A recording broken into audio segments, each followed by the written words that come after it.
아멘.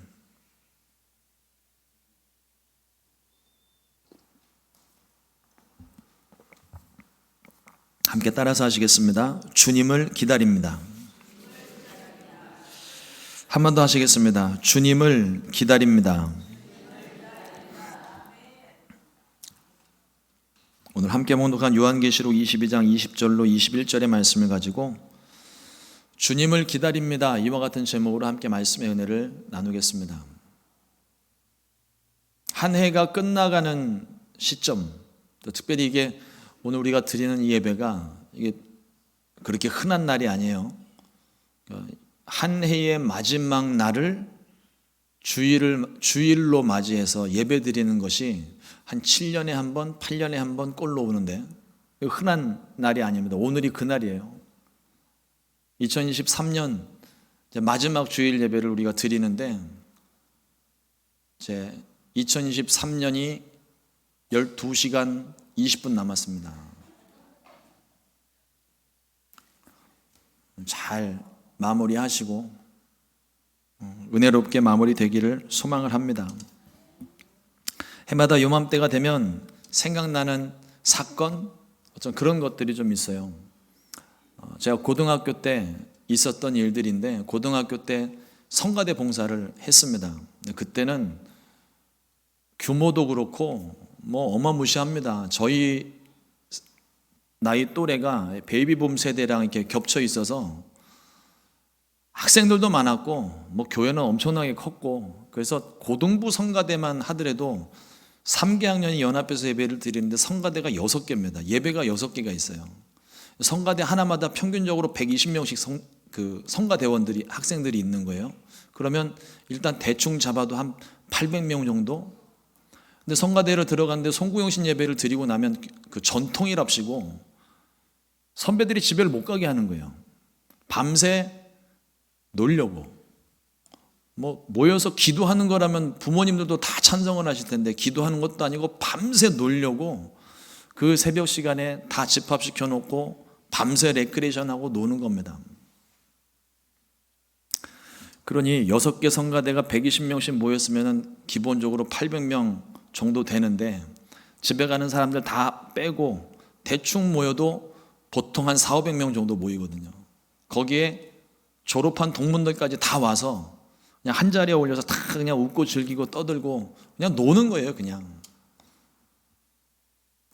그런데 그 송구영신 예배를 마치고 밤새 잠도 안 자고 놀았으니까 지친 몸을 이끌고 이제 새벽에 첫 차를 타고 집에 들어옵니다. 근데 어느 날인가 잠을 자고 낮에 깼는데 하늘이 컴컴한 거예요. 그날따라 날씨가 되게 안 좋았던 것 같아요. 단순하게 구름을 낀 게 아니라 정말 낮인데도 하늘이 너무 까맸어요. 비도 오지도 않고 눈도 안 왔는데. 근데 순간 하늘을 보는 순간 제 마음속에 무슨 생각이 들었냐면 휴거다. 그래서 일어나자마자 그 시간에 집집마다 돌아다니면서 방문들을 열어보고 부모님 있는지 동생들이 있는지 막 확인하고 다녔던 그런 기억이 있어요. 놀랍게도 그날 그 시간에 아무도 집에 계시질 않았습니다. 그러니 제 마음이 막 더 힘들어지는 거죠. 그때의 그 느낌이 연말만 되면 자꾸 떠올라요. 마치 세상의 종말이 찾아온 것 같은 느낌이었습니다. 어두컴컴한 방 안에 홀로 앉아 종말의 분위기를 만끽했던 그때의 그 두려웠던 순간이 생각이 납니다. 상투적으로 사용하는 말처럼 다사다난했던 한 해가 저물어 갑니다. 어떤 분들은 올 한 해 정말 평범하게 지나갔을 수 있어요. 그러나 어떤 분들은 정말 기억하고 싶지 않은, 다시는 기억하고 싶지 않은 괴로운 순간, 아픈 순간들이 있을지도 모릅니다. 어떤 분들은 좋은 일만 있었겠죠. 그런데 어떤 분들은 벌써 2024년도 저 끝자락에 가 계신 분들도 계실지 몰라요. 2023년 마지막 시간들을 보내면서 지금 여러분들은 어떤 생각들을 하고 계십니까? 어떤 기억을 가지고 있든지, 어떤 성취감을 가지고 있든지, 혹은 아픔이든 슬픔을 가지고 있든지, 오늘 우리에게 주시는 하나님의 말씀을 여러분들이 반드시 기억하시기를 축복합니다. 내가 진실로 속히 오리라. 아멘이십니까? 저도 아멘입니다. 그리고 아멘이어야 합니다. 주님은 반드시 다시 오십니다. 우리가 이 말씀을 믿고 있다면 아마 지금 우리의 삶의 모습이 지금과는 많이 다를 거예요. 이 말을 바꿔 말하면 우리가 그 말씀 알고 있는데 깨닫지는 못하는 것 같아요. 알고는 있는데 이것을 실감하지 못하니까, 매일같이 생각하지를 못하니까 스쳐 지나가듯이 연말연시에 잠깐, 그리고 수많은 빗나간 예언들 때문에 다시 오실 주님에 대한 기대감이 점점 더 우리 가운데 사라지고 있고 희미해져 가고 있습니다. 근데 한번 생각해 보세요. 세계적으로 유명했던 노스트라다무스의 예언이 있었습니다. 1999년 9월 9일 9시 지구는 종말을 맞이한다고 선언하는 통에 사람들이 그때 90년대, 그러니까 80년대 말부터 시작해서 90년대 초반까지 사람들이 벌벌 떨면서 두려워했었어요. 진짜 세상에 끝이 오면 어떻게 하나.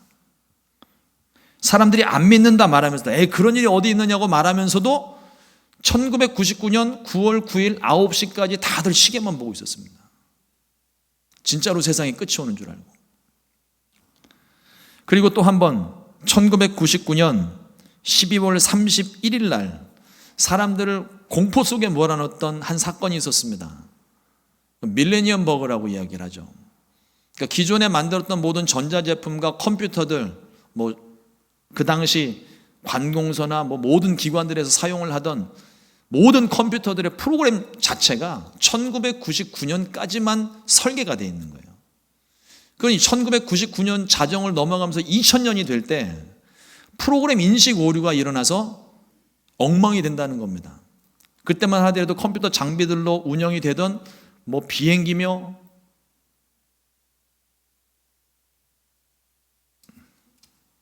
단어가 갑자기 생각이 안 나요. 우주선이며 컴퓨터로 자동으로 프로그램 되어져 있는 모든 프로그램에 오류가 생기기 때문에 이게 공중에서 떨어질 수 있다는 불안감을 가진 거예요. 그 당시에 제가 학교에서 신학대학원에서 공부를 하면서 학교에서는 전산실 조교로 있었는데 그때 학교에도 비상이 걸려서 그때 프로그램 버그 잡는 별도의 프로그램들을 만들어서 학교에 있는 모든 컴퓨터, 교수님들 컴퓨터, 학생 컴퓨터, 전산실에 있는 컴퓨터, 행정실에 있는 모든 사무실마다 있는 컴퓨터 다 돌아다니면서 그 프로그램 버그 잡느냐고 그냥 1999년 1년 내도록 벌레만 잡다가 끝난 것 같아요. 사람들이 이와 같이 마지막 때의 일들을 생각을 하면서 자신들에게 다가올 일들을 예상하면서 두려움 가운데 살아갑니다. 만일 예수님께서 내일 오시는 것이 확정적이라면 아마 오늘 저희 교회 성전은 발 디딜 틈 없이 성도님들로, 세상 사람들로 꽉 차게 될 거예요. 그리고 예배를 마치고 제발 좀 집에 가시라고 해도 안 가고 밤새도록 여기 아마 있을 겁니다. 주님 오실 때까지. 저는 오늘 여러분들에게 종말에 대한 두려움을 전하려는 것이 아닙니다. 우리에게 다시 오리라 약속하신 주님의 말씀에 대해서 전하고 있는 거예요. 주님이 다시 오신다는 사실을 마음속에 항상 기억하고 내일 주님이 오시는 것처럼, 그것이 확정된 것처럼 오늘을 준비하고 살아야 할 줄로 믿습니다. 그런데 도대체 주님은 언제 오시는 걸까요? 성경에 보니까 아무도 알지 못한다고 그랬습니다. 하늘의 천사도 아들도 모르고 오직 아버지 하나님만 알고 계신 날. 하나님께서 지금이다 하시면 그때 주님이 호련히 우리 가운데 오시게 되는 거예요. 오늘 우리가 함께 봉독했던 말씀이 있는 이 22장 안에서만 해도 내가 다시 오리라 하신 이 약속의 말씀이 3번이나 반복이 되고 있습니다. 그만큼 확정적이라는 거예요. 언젠지는 모르지만 오시는 건 확정적입니다. 그렇다면 주님 오실 때까지 우리의 삶이 과연 어떠해야 할까요? 오늘 말씀을 통해서 또 특별히 한 해를 마감하면서 또 한 해를 새롭게 준비하면서 우리가 준비하고 지켜야 될 것들에 대해 말씀의 은혜를 나누려고 합니다. 첫 번째로 주의 말씀을 끝까지 지켜야 됩니다. 요한계시록 22장 7절에 첫 번째로 반복되는 말씀입니다. 보라 내가 속히 오리니 이 두루마리의 예언의 말씀을 지키는 자는 복이 있으리라 하더라. 이 말씀은요, 주의 말씀을 지켰던 사람들에게 하시는 말씀이 아닙니다. 앞으로 주의 말씀을 지킬 사람들에게 하시는 말씀도 아니에요. 지금 말씀을 지키고 있는 사람들에게 주시는 말씀입니다. 이런 사람들에게, 지금 말씀을 지키는 사람들에게 복이 있다고 말씀을 하시는 겁니다. 예수를 믿는 성도들의 삶은 말씀대로 사는 삶이에요. 우리에게 말씀을 주셨고 그 말씀대로 사는 삶. 우리가 이전에는 예수님 믿기 전까지 우리는 세상의 기준을 가지고 살아갑니다. 내 기준을 가지고 살아요. 그러나 예수님 믿고 난 다음부터는 우리가 기존에 가지고 있던 모든 기준들은 다 무용지물입니다. 다 쓸데없는 게 되어버렸어요. 새로운 기준이 생겼습니다. 하나님 말씀의 기준입니다.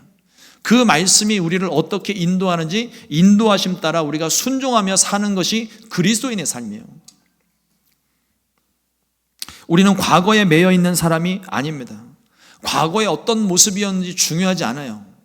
물론 그 모습이 여전히 나에게 영향을 미쳤고 그것 때문에 내가 오늘 이 삶을 살아가고 있는 것이지만 그럼에도 불구하고 우리는 과거에 머무는 존재가 아닙니다. 어떤 분들은요, 과거에 머물러 계신 분들이 계세요. 과거에 그때 그 상처와 아픔 속에 머물러 계시는 분들이 계세요. 그러나 성경은 분명하게 말씀하고 있습니다. 우리는 예수님 믿는 순간 새로운 피조물이 되었습니다. 고린도후서 5장 17절 말씀에 그런즉 누구든지 그리스도 안에 있으면 새로운 피조물이라 이전 것은 지나갔으니 보라 새 것이 되었도다. 옛날에 사는 사람이 아니에요. 옛 모습으로 살아가는 것이 아닙니다. 오늘 나를 새롭게 하신 주님과 새로운 삶을 살아가는 거예요. 그러니까 과거에 상처가 있다 할지라도 오늘 나를 회복시켜 주시고 오늘 나를 변화시켜 주시고 오늘 나를 새롭게 하실 그 주님과 함께 오늘을 살아가야죠. 나는 몸은 지금 오늘을 살고 있는데 나의 생각과 마음이 과거에 머물러 있다면 오늘 내게 주시는 은혜조차 우린 누리지를 못하는 거죠. 오늘 내게 베푸시는 은혜가 있습니다. 오늘 내게 베푸시는 말씀이 있어요. 오늘 내가 지켜야 될 말씀이 있습니다. 그런데 나의 생각이 과거의 상처에 실패에 아픔에 머물러 있다면 오늘 말씀을 주시고 오늘 복을 주셔도 우리는 그 복을 누릴 수가 없는 것입니다. 예수님을 나의 주인으로 모시고 오직 그의 말씀대로 사는 삶을 살아야 할 줄로 믿습니다. 이와 같은 사람들에게 약속하신 하나님의 놀라운 말씀이 있습니다. 영혼이 잘 되는 복, 범사가 잘 되는 복, 강건하게 되는 복, 영원토록 주와 함께 영원히 살아가는 것, 이 복을 우리 가운데 허락해 주셨어요. 어제까지의 실수는 회개와 함께 다 잊어버리십시오. 그리고 다시 반복하지 마십시오. 그리고 오늘 이 순간부터 주님 다시 오시는 그 순간까지 주님과 함께하는 주의 말씀대로만 순종하며 살아가는 저와 여러분 되기를 주님의 이름으로 축원합니다. 두 번째로 끝까지 충성해야 됩니다. 요한계시록 22장 12절 말씀에 또 반복해서 말씀하십니다. 보라 내가 속히 오리니 내가 줄 상이 내게 있어 각 사람에게 그가 행한 대로 갚아주리라. 종말을 대하는 태도 중에 가장 주의해야 될 모습이 현실 도피입니다. 이단들이 이런 모습 많이 가지고 있죠. 주님 오실 때가 가까웠으니 이제 주님 곧 다시 오시니까 이 세상의 것들이 다 필요 없다고 설명을 합니다. 그러니 집도 팔고 차도 팔고 가족도 버리고 친척도 버리고 다 내게 바쳐라. 내가 너희를 먹여 살릴 것이다. 나와 함께 가자. 어떤 섬에 가자. 어떤 산으로 가자. 거기 하나님이 우리를 보내셨다. 거기 지정하신 자리다. 그쪽에 오실 것이다. 거기 있는 사람만 구원받는다. 뭐 이딴 말로 사람들을 현혹을 하는 거예요. 혹시라도 그런 사람들 주변에 만나거들랑 절대 쫓아가지 마십시오. 혹시라도 제가 미쳐서 그런 소리 하거들랑 절 좀 때려서라도 정신 차리게 해주세요. 이단들이 하는 소리입니다.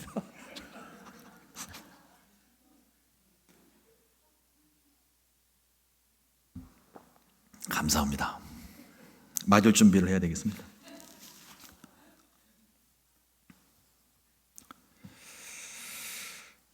예수님께서 다시 오실 그날에 일어날 일들에 대해서 말씀하셨어요. 마태복음 24장 40절로 41절 말씀에 그때의 두 사람이 밭에 있음에 한 사람은 데려가고 한 사람은 버려둠을 당할 것이요 두 여자가 맷돌질을 하고 있음에 한 사람은 데려가고 한 사람은 버려둠을 당할 것이니라. 여러분, 이 말씀이 주님께서 급작스럽게 임하실 그 상황에 대해서 말씀하고 있는 건 분명한 사실입니다. 그런데 우리가 이 말씀 배경을 좀 보자고요. 이 사람들이 현실을 도피해서 어느 산에서 어느 섬에서 따로 그들끼리만 모여서 있다가 주님을 맞이한 게 아닙니다. 그들의 삶의 자리에서, 그들의 집에서, 그들의 밭에서, 그들의 일터에서 그들이 자기의 일을 하고 있다가 주님이 오시니까 호련히 들림을 받은 거예요. 다시 말해서 어떤 특별한 장소, 특별한 곳을 지정을 해서 거기만 주님이 오신다든지 거기에 우리끼리 모여서 세상과는 연 끊고 우리끼리만 살자고 하는 것은 주님의 마음이 아니라는 거예요. 절대로 속지 마십시오. 주님 오실 날이 다가올수록 우리는 있는 자리에서 우리가 마땅히 행해야 될 모든 일들을 성실하게 행해야 됩니다. 예수님께서 달란트의 비유를 주셨어요. 5달란트, 2달란트 받은 사람들은 각기 자기의 능력대로 열심히 일해서 각각 5달란트, 2달란트를 남겼습니다. 그런데 1달란트를 받은 사람은 다른 사람들과 비교하면서 불평하고 원망하며 일하지를 않았어요. 그러니 하나도 남길 수가 없었습니다.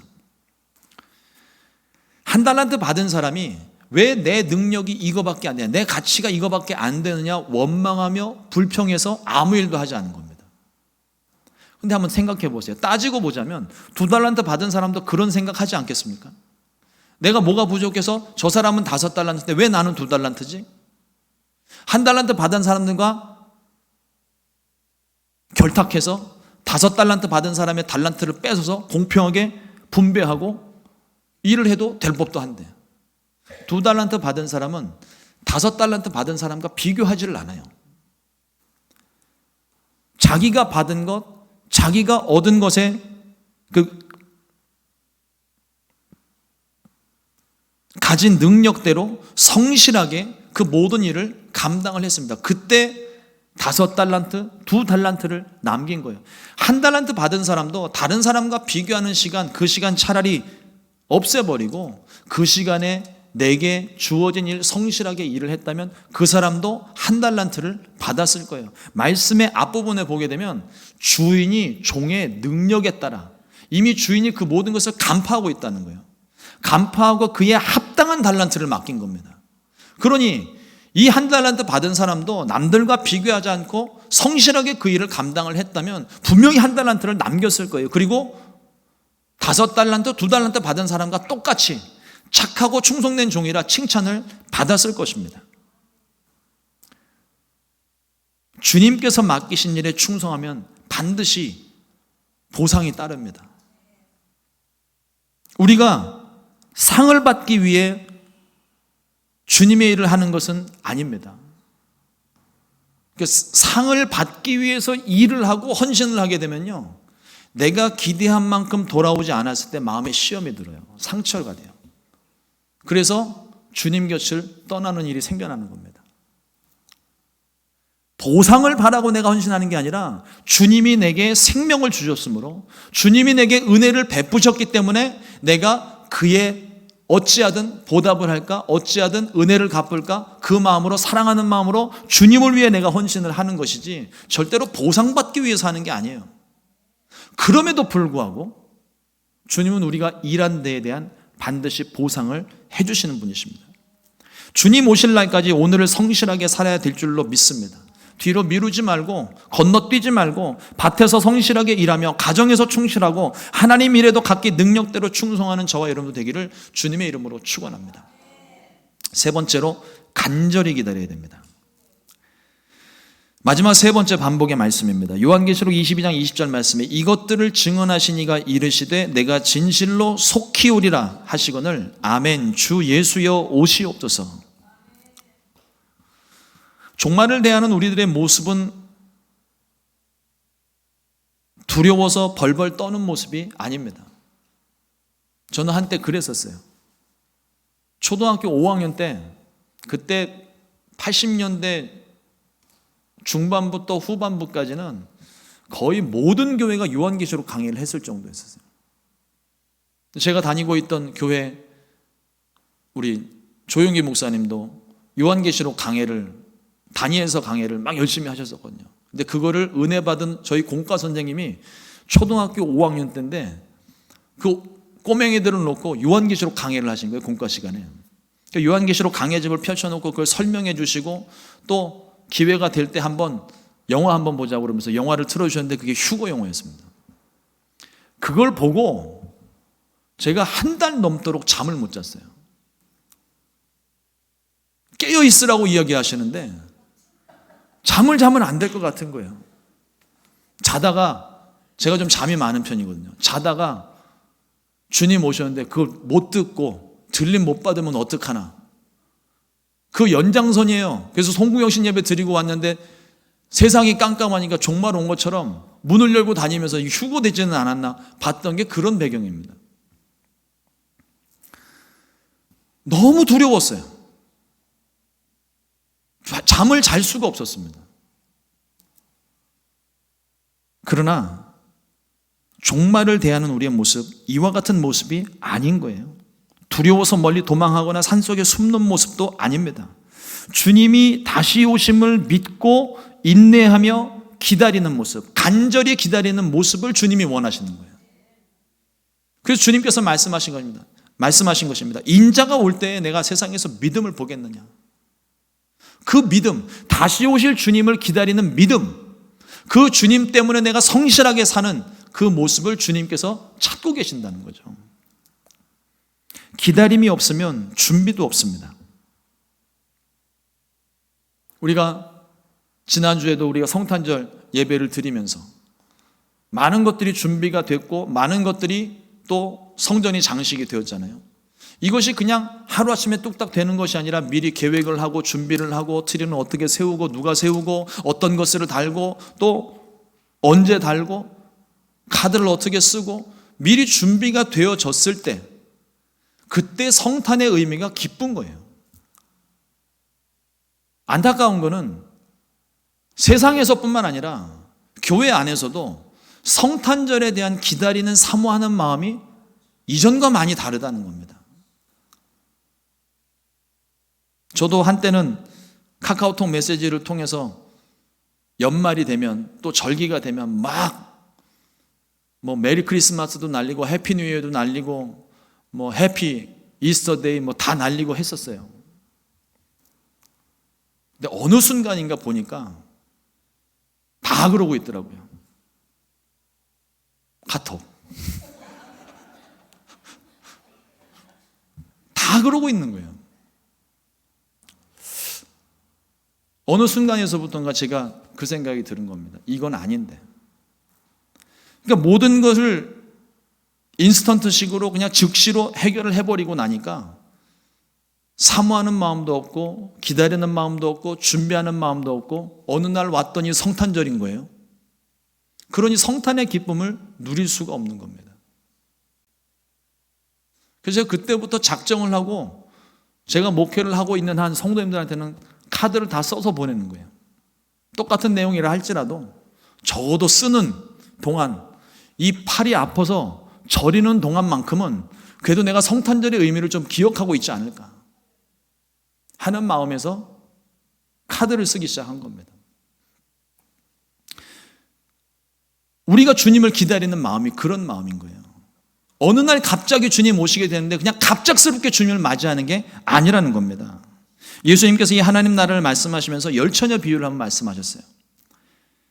슬기로운 다섯 처녀는 등불과 기름을 준비를 했지만 미련한 다섯 처녀는 등은 있지만 기름을 준비하지 않았습니다. 이 미련한 다섯 처녀의 생각이 무엇이었냐면 주님 신랑이 오게 되면 뭐 그때 준비하면 되지, 뭐 어떻게 되겠지,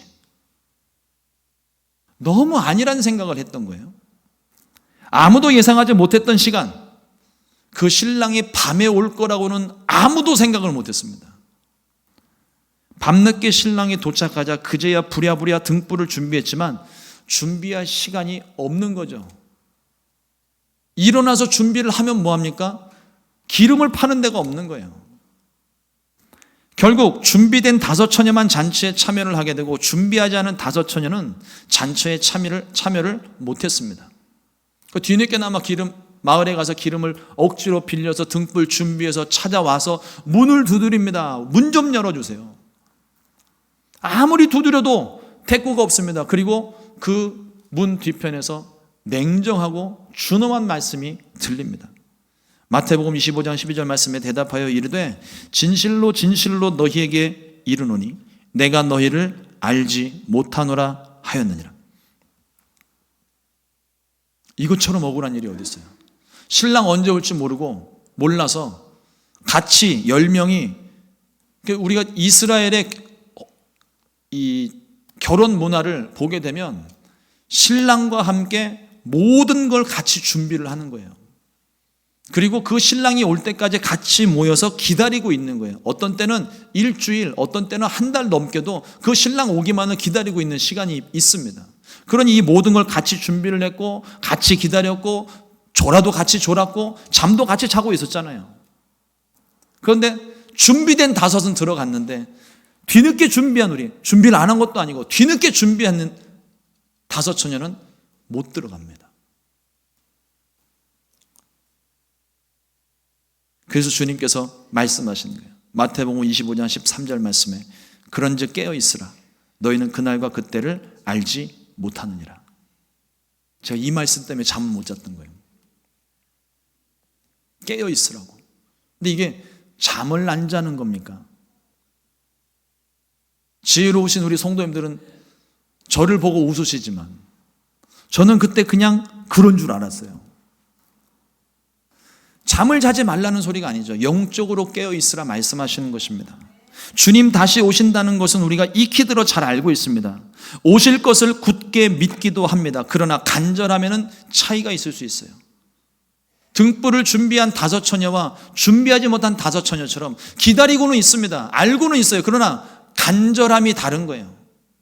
언제 신랑이 올지 모르는데 그 신랑을 즉시라도 언제라도 오셔도 맞이할 수 있는 준비를 한 사람과 그렇지 않은 사람은 다른 겁니다. 집안을 늘 항상 깨끗하게 정리정돈을 하신 분들은요, 어떤 손님이 온다 해도 언제든지 맞이할 수 있어요. 오십시오. 잔치집 음식은 아니더라도 우리 먹는데 숟가락 하나 얹어놓고 밥 공기 하나 더 놓고 그냥 같이 나눠 먹읍시다. 언제든지 환영입니다. 모든 준비가 다 돼 있는 거예요. 그런데 준비가 돼 있지 않은 사람, 정리가 안 돼 있는 사람, 오늘 당신 집에 갑시다. 가도 됩니까? 물어보면은요, 내일 오시면 안 될까요? 다음 주에 보면 안 될까요? 오면 온다고 미리 연락이라도 하지 도리어 화를 냅니다.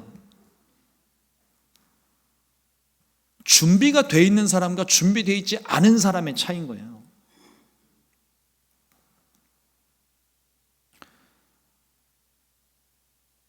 저희 집에는 전화를 하지 마십시오. 갑자기 두려운 생각이 들어서 미리 말씀드립니다. 오시려면 미리 적어도 1시간 전에.